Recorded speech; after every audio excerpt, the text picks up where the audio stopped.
స్నేహను గదిలో బంధించిన రంగనాథ్, నీకు త్వరలోనే పెళ్లి చేస్తా, దానికి సిద్ధంగా ఉండవు అని బెదిరించి వెళ్ళాడు.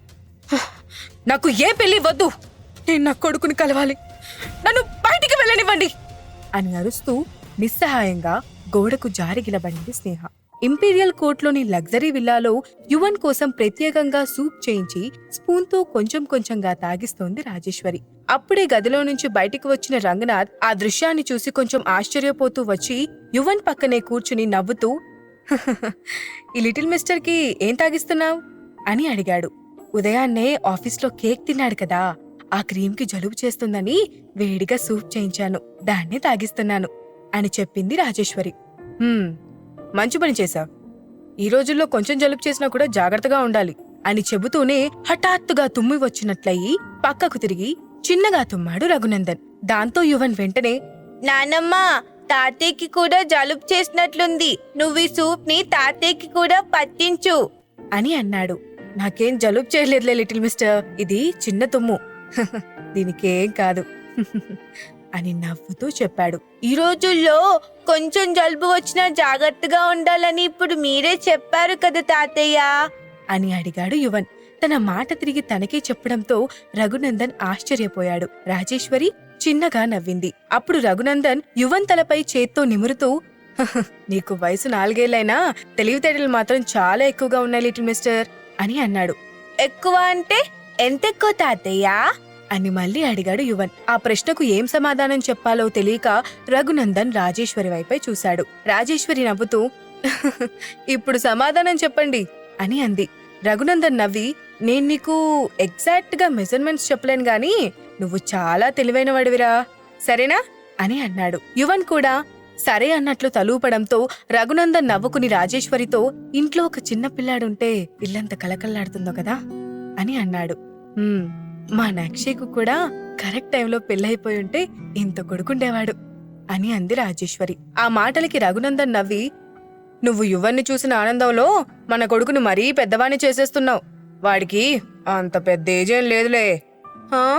నా కొడుక్కి పెళ్ళేజ్ వచ్చిందో లేదో నాకు తెలీదా అని కోపంగా చూస్తూ అంది రాజేశ్వరి. దాంతో రఘునందన్, సరే సరే, ఇప్పుడు నేను ఇంకేం మాట్లాడకూడదని నాకు అర్థమైంది, కానీ నేను వెళ్లి సైలెంట్ గా న్యూస్ చూసుకుంటా అని అక్కడి నుంచి లేచి వెళ్లాడు. రాజేశ్వరి నవ్వుకుని మరో స్పూన్ సూప్ ను యువన్ కి పట్టించింది. రంగనాథ్ విల్లాలో స్నేహ ఉన్న రూమ్ డోర్ హఠాత్తుగా ఓపెన్ అయింది. ముందుగా లోపలికి వచ్చింది పర్ణిక. ఆమెతో పాటు మరో 2 ఆడవాళ్లు కూడా లోపలికి వచ్చి స్నేహను పట్టుకుని పైకి లేపారు. దాంతో స్నేహ వాళ్ళని వదిలించుకుంటూ, వదలండి, నన్ను ఎక్కడికి తీసుకెళ్తున్నారు అని అడిగింది. నాన్న నీకోసం పెళ్లి చూపులు ఏర్పాటు చేశారు, వాళ్ళు ఇంకో గంటలో వస్తున్నారు, నువ్వు రెడీ అవ్వాలి అని చెప్పి వెంటనే బయటకు వెళ్లిపోయింది పర్ణిక.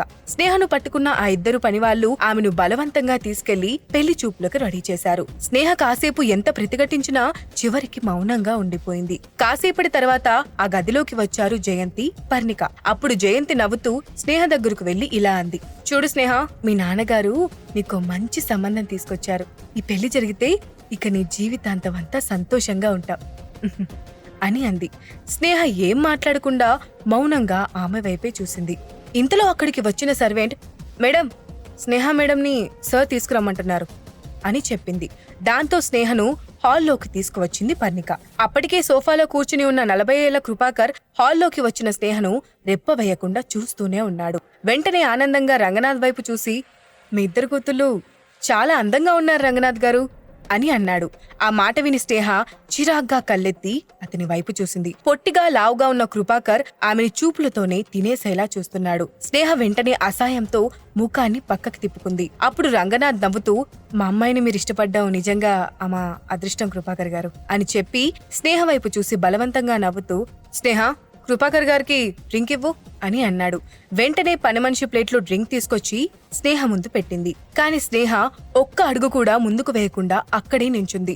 దాంతో కృపాకర్ ముఖం సీరియస్ గా మారిపోయింది. వెంటనే అతను రంగనాథ్ వైపు చూసి, ఏంటి మిస్టర్ రంగనాథ్, మీ అమ్మాయికి ఈ పెళ్లిష్టం లేదా అని అన్నాడు.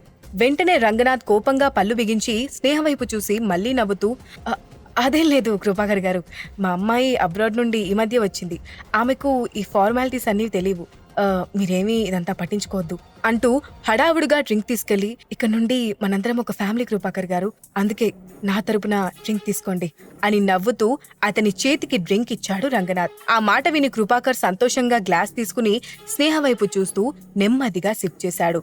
స్నేహ అతని చూపుల్ని పట్టించుకోకుండా, ఇది ఒక మంచి అవకాశం, ఇప్పుడు ఎలాగైనా ఇంటి నుంచి బయటపడాలి అని ఆలోచిస్తూ ఉంది. ఇంతలో రంగనాథ్, కృపాకర్ గారు, ఈరోజు మీరు మా ఇంట్లో భోజనం చేసే వెళ్ళాలి, మా అమ్మాయి మీకు దగ్గరుండి వడ్డిస్తుంది అని అన్నాడు. అది విన్న స్నేహ అతని వైపు చిరాగ్గా చూసింది. కాని రంగనాథ్ అదేమీ పట్టించుకోకుండా వచ్చి వడ్డించమని కళ్ళతోనే ఆమెకు సైగ చేస్తూ బెదిరించాడు. మరో 2 నిమిషాల్లో రంగనాథ్ వాళ్ళందర్నీ తీసుకెళ్లి డైనింగ్ టేబుల్ దగ్గరే కూర్చున్నాడు. టేబుల్ పై వంటకాలన్నీ వేడివేడిగా రెడీగా పెట్టున్నాయి. స్నేహ ఒక్క నిమిషం ఆ ఇంటి మొత్తాన్ని చూసింది. అందరూ డైనింగ్ రూమ్ లోనే ఉన్నారు. లంచ్ టైం కావడంతో డోర్ దగ్గర అడ్డుకోవడానికి గార్డ్స్ కూడా లేదు. ఎవ్వరూ కనిపించలేదు. దాంతో ఇదే మంచి టైం అనుకుంటూ ఒక్కసారిగా డైనింగ్ టేబుల్ మీద ఉన్న క్లాత్ ను 2 చేతులతో పట్టుకుని గట్టిగా లాగింది.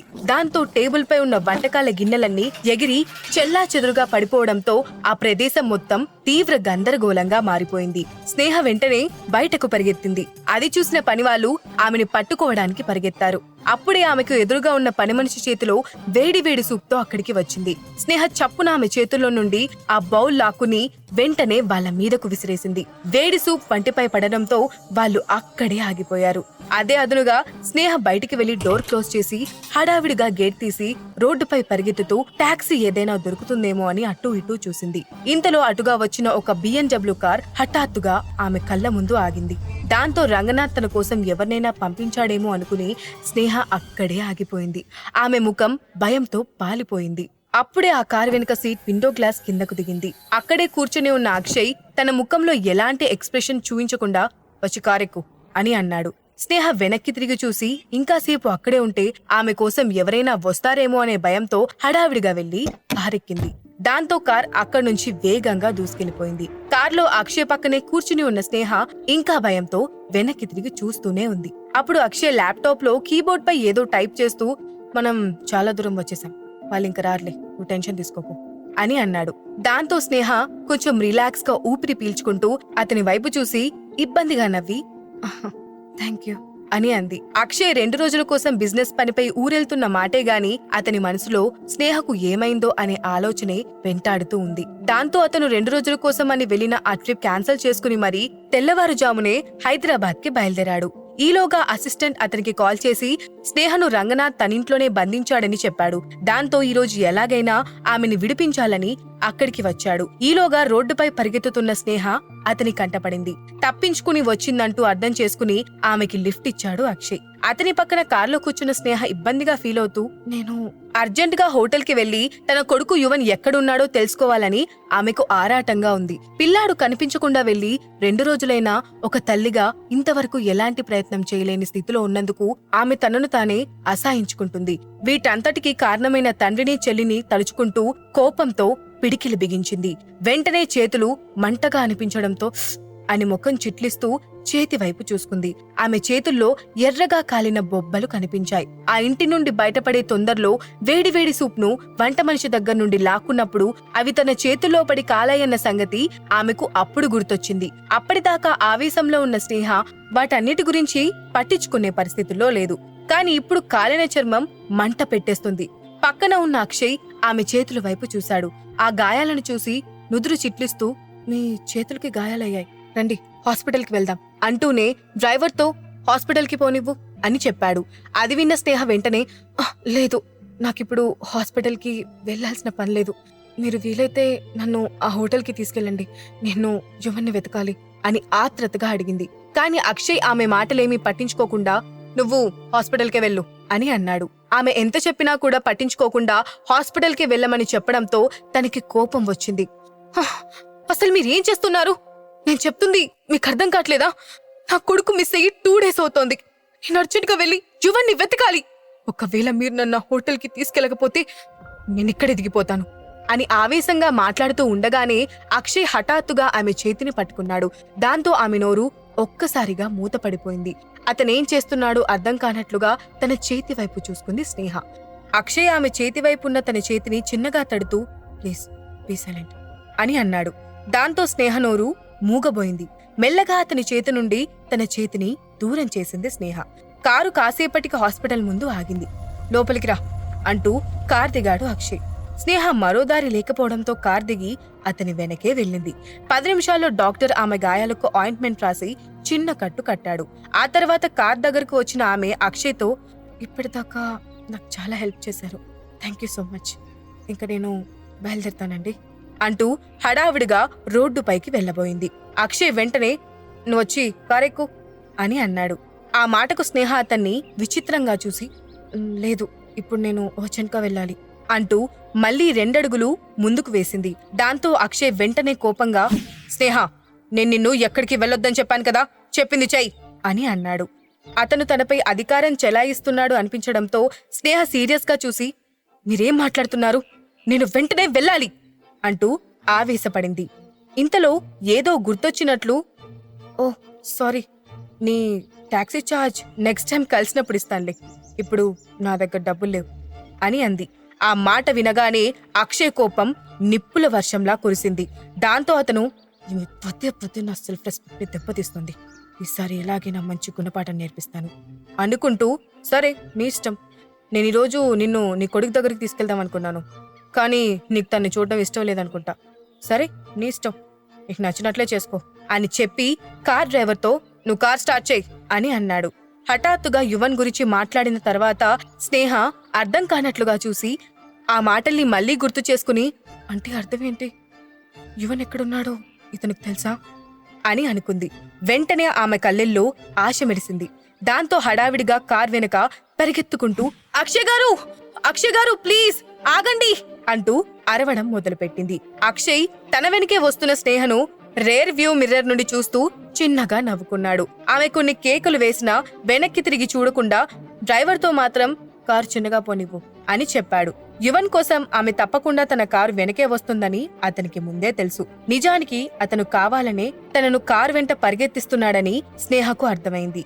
అయినా ఇప్పుడు తనకి మరో దారి లేకపోవడంతో అతని కారు వెనుక ఆగకుండా పరిగెడుతూ, అక్షయ్ గారు ప్లీజ్ ప్లీజ్ కారు ఆపండి, అక్షయ్ గారు అని అరుస్తూనే ఉంది. కాసేపటికి ఇక స్నేహ పరిగెత్తలేక రోడ్డు మధ్యలో ఆగి రొప్పుతూ వెళ్తున్న కార్ వైపు చూసింది. అదంతా చూసిన అక్షయ్ ఆమె అలసిపోయింది అని అర్థం చేసుకుని నవ్వుకున్నాడు. అప్పుడు కార్ మెల్లగా వెనక్కి వచ్చింది. అక్షయ్ గ్లాస్ డోర్ కిందకి దించి ఆమె వైపు చూసి, ఎందుకు ఆగిపోయావ్ అని అడిగాడు. దాంతో స్నేహ అతని వైపు మింగేసేలా చూస్తూ, ఇప్పుడు యువన్ గురించి నీకు తెలుసు కాబట్టే బతికిపోయాం అని లోపలే అనుకుంది. స్నేహ మనసులోని మాటలు ఊహించిన అక్షయ్ తనలో తానే నవ్వుకుని, వచ్చి కారెక్కు అని అన్నాడు. ఈసారి ఆమె అతనితో వాదించే ధైర్యం చేయలేదు. వెంటనే హడావిడిగా వచ్చి కారెక్కింది. యువన్ ఎక్కడున్నాడో మీకు తెలుసా అని అడిగింది. అబ్బా, ఇప్పుడు నువ్వు అక్కడికి వెళ్తున్నావు కదా, కొంచెంసేపు ప్రశాంతంగా ఉండు, నువ్వే చూస్తావు అని అన్నాడు అక్షయ్. దాంతో ఆమె తన ఆత్రతను కంట్రోల్ చేసుకుని మౌనంగా ఉండిపోయింది. అక్షయ్ మాటలు విన్న తర్వాత ఆమెకి కొంచెం ఉపశమనంగా అనిపించడంతో గ్లాస్ విండోలో నుంచి బయటకు చూస్తూ కూర్చుంది. కాసేపటికి కార్ ఇంపీరియల్ కోర్ట్లోని మోస్ట్ ఫేమస్ విల్లా ముందు ఆగింది. అక్షయ్ స్నేహాల బంధం ఎలాంటి మలుపులు తిరగబోతోంది? ఇది తెలుసుకోవాలంటే నెక్స్ట్ ఎపిసోడ్ వినాల్సిందే. Only on pocket FM. ఈ ప్రశ్నలకు సమాధానాలు తెలుసుకోవాలంటే నెక్స్ట్ ఎపిసోడ్ వినాల్సిందే. క్రింద ఇచ్చిన లింక్ ని క్లిక్ చేసి పాకెట్ FM యాప్ ని ఇన్స్టాల్ చేసుకోండి. Stay tune to pocket FM.